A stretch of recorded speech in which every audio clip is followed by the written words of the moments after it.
कबीर साहब कहते हैं कि डूबे थे पर उभरे गुरु की लहर चमक, गुरु के ज्ञान चमक, और भेरा देखा जर्जरा उतर चले फड़क। जैसे पहले बेड़ा हुआ करता, बेड़ा क्या होता, नौका तो बाद में चली है, पहले ऐसा दिमाग था लोगों में, क्योंकि काल ने बुद्धि तो छोड़ ही नहीं रखी। दरिया पार करने के लिए एक बेड़ा बनाया करते, लंबा चौड़ा, सूखे लकड़ों का या फूस फास सा रख कर, ऊंचा सा, जो पानी तक ना पहुँचे, नीचे वैसे बांस बूंस से लगा कर, और उसको वो आधा पानी में डूबा रहता, आधा थोड़ा बहुत ऊपर सूखा।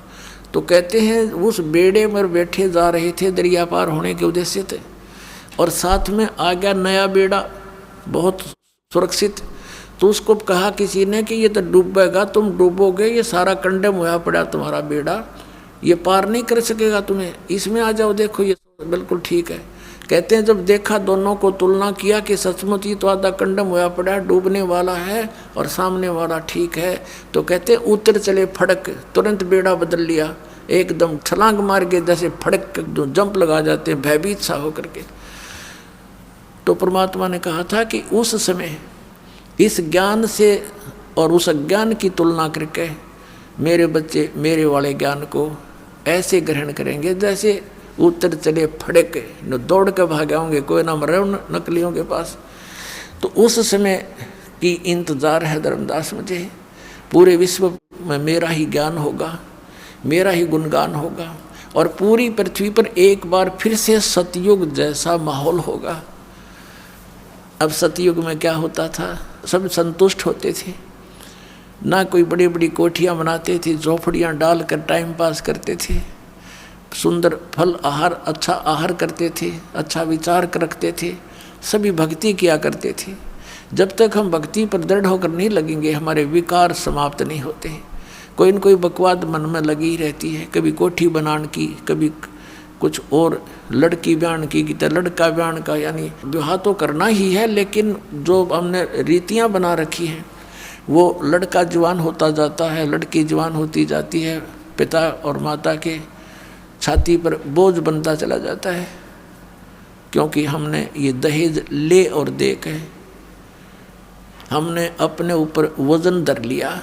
अब ये वजन समाप्त करेंगे, बच्चों का विवाह ऐसे प्यार से करेंगे जैसे सिंपल वे से कति, क्योंकि संस्कार भगवान ने जोड़ रखे हैं। जिस लड़के लड़की का जहाँ संयोग है वहीं होगा, चाहे सर पटक लो कोई, उसमें कोई परिवर्तन नहीं हो सकता।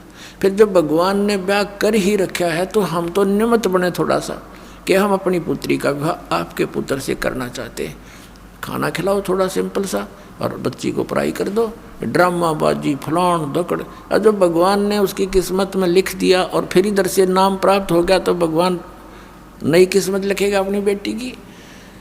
एक दहेज से कितने दिन सुखी हो सकता है, और कितने दिन अपने पुत्री को आप सुखी कर सकते हो, वो लेने वाला कितने दिन उससे अपना निर्वाह कर सकता है।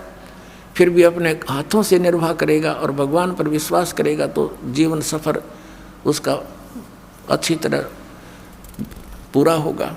तो हम पहले से ही मालिक से डर कर चलेंगे। अगर हम किसी का धन लेते हैं तो हमारे ऊपर कर्जा बन गया, दान लेते हैं, दहेज लेते हैं, और फिर यही लेन देन के चक्कर में फिर हम उनके पशु बन कर आएंगे। आज हम दामाद बनकर ले रहे हैं, अगले जन्म में पशु बैल बनकर देंगे, गधे बनकर देंगे उनके। बता क्यों शर्म दर्द करे। तो बिना ज्ञान के कहते जैसे करका जहर का रंग होरी हो, कहो कौन तिस खावे राम रंग होरी हो। जब आपको ज्ञान होगा कि तो विष है, इस विष को कैसे खाएं। अब विष पड़ा हो कहीं पर, एक कण भी पड़ा हो और आपको पता है ये विष है, आप लगा के दिखाना, जीभ के फेंक देगे नू और हाथ भी धो खाओगे, और इसी जगह डालोगे कहीं और का हाथ ना लग जाए और भी ना मर जा। तो ये विष खा रहे हैं हम, और यही भटक रहे हैं, मर रहे हैं, गधे कुत्ते बनकर सड़ रहे हैं, एक दूसरे के फिर लठ खा रहे हैं। कोई गधा बनकर खा रहा है, कोई बैल बनकर खा रहा है, कोई खच्चर बनकर लठ खा रहा है। तो ये ऐसा जुल्म, हमें ज्ञान नहीं मिला, हमें भगवान नहीं मिला, इस कारण से हम यहाँ इस काल के डकली चोचलों में उलझ के अपना जीवन नष्ट कर जाते थे। तो प्रसंग चल रहा था कि मेले ठेले जाइयो, मेले बड़ा मिलाप, पत्थर पानी पूजते ये साधु संत मिल जाते। अपने आत्मा पहले तो परमात्मा आए थे 600 वर्ष पहले, 650 वर्ष पहले, और 120 वर्ष रहे। एक ही दिन में हजारों स्थानों पर प्रकट होकर के अपना प्रचार किया करते थे। एक सिद्धि बहुचोल्य धार है, एक सिद्धि है बहुत रूप बना लेती है। पुणात्मा परमात्मा से प्राप्त शक्ति से भी कुछ सिद्धियां किसी व्यक्ति में आ जाती हैं। जैसे हम सुना करते थे कि एक महात्मा ने वहाँ कहीं आश्रम बना रखा था, झोपड़ी में रहता था। क्या बताते थे कि उस महात्मा को कुछ देखा कि एक दिन वो उस घर में वहाँ भी थे, उस गांव में भी इस टाइम थे जहाँ जाना असंभव था।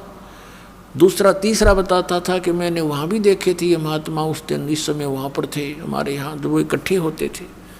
तो कहने का भाव ये है कि परमात्मा से प्राप्त हल्दी की गांठ से भी कोई पंसारी बन जाता है, और परमात्मा में तो असंख्य सिद्धियाँ हैं ऐसी ऐसी। तो उस परमात्मा ने ऐसे किया, और अब ये टेलीविज़न दे दिया। अब इसके कारण से अपने बच्चों को समझा रहे हैं। अब दूसरा क्या बताया कि मेले ठेले जाइयो मेले बड़ा मिलाप, और पत्थर पानी पूजता कोई साधु संत मिल जाते। अब कहते हैं जैसे इन धार्मिक मेलों पर श्रद्धालु ही जाया करते हैं मोक्ष प्राप्ति या कोई धन लाभ के लिए, कोई संकट निवारण के लिए दुखी भी जाते हैं। तो साधु संत मिलते रहे, हमें वो तत्व ज्ञान ना था, जिस कारण से उन महापुरुषों से भी हम दूर हो गए। अज्ञानता के कारण, अनजानपने में काल के दूतों ने हमें भ्रमित कर दिया।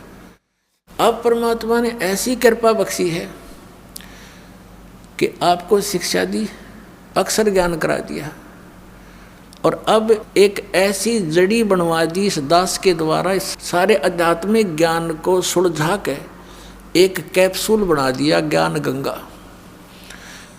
एक कैप्सूल बना दिया। दास ने सत्संग किया तो भक्तों ने उसको संग्रह करके एक पुस्तक बना दी, ज्ञान गंगा। और उस पुस्तक को लेकर के ये भक्त वहाँ पर जाते हैं जहाँ धार्मिक मेले भरते हैं। जैसे एक बार हरिद्वार में मेला भरा, कुंभ का मेला, और वो 1 महीने चला। हमारे भक्त वहाँ गए पुस्तक लेकर के, तो श्रद्धालुओं ने पुस्तक ली। कुछ जो जिनकी रोजी रोटी चल रही थी उन्हीं स्थानों से, उन्होंने विरोध किया, भक्तों के साथ भी दुर्व्यवहार किया। ये गए थे परमार्थ के लिए, और जिन पुण्यात्माओं को पुस्तक हाथ लगी वो कौन था? वो पुस्तक नहीं, वो कबीर परमात्मा की उपस्थिति समझो, वो संत समझो। तो अब तरीका संत का ये बनाया मालिक ने कि सब शिक्षित हैं, ये तत्व ज्ञान रूपी पुस्तक उनको दे दी, और उस पुस्तक को पढ़कर अब वो पुण्यात्मा यहाँ आ रहे हैं।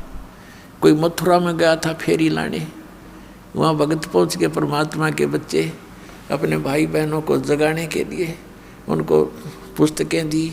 वहाँ भी वहाँ के जो ठेकेदार बन रहे हैं, उनकी दुकान चल रही है, वहाँ भटकने वालों से पैसे ले लेकर अपना निर्वाह कर रहे हैं, दुनिया को भ्रमित कर रहे हैं। आप भी नरक में जा रहे। उन्होंने विरोध कर दिया, पकड़ो पकड़ो इनको। फिर वहाँ से भाग गए बेचारे। ऐसा जुल्म कर रखा है इन अज्ञानियों ने। अब इतना शिक्षित समाज है फिर भी उन्हीं के भ्रम में भरे पड़े हैं। फिर ऐसे जगह जगह पर जाते हैं उनको समझाने के लिए। उद्देश्य इनका कोई स्वार्थ नहीं है, परमार्थ के लिए जाते हैं, अपने स्वेच्छा से जाते हैं कि हम दुखी थे, ये भी दुखी हैं, इनको ज्ञान नहीं, इस तत्व ज्ञान से ये सुखी हो जाएंगे, इनके बच्चे भी सुखी होंगे, इनका जन्म मरण का रोग भी कटेगा। इस उद्देश्य से जा रहे हैं। तो कहते हैं मेले ठेले जाइयो मेले बड़ा मिलाप, और पत्थर पानी पूजते हैं या ज्ञान गंगा मिल जाते तो बेड़ा पार हो जाएगा आपका।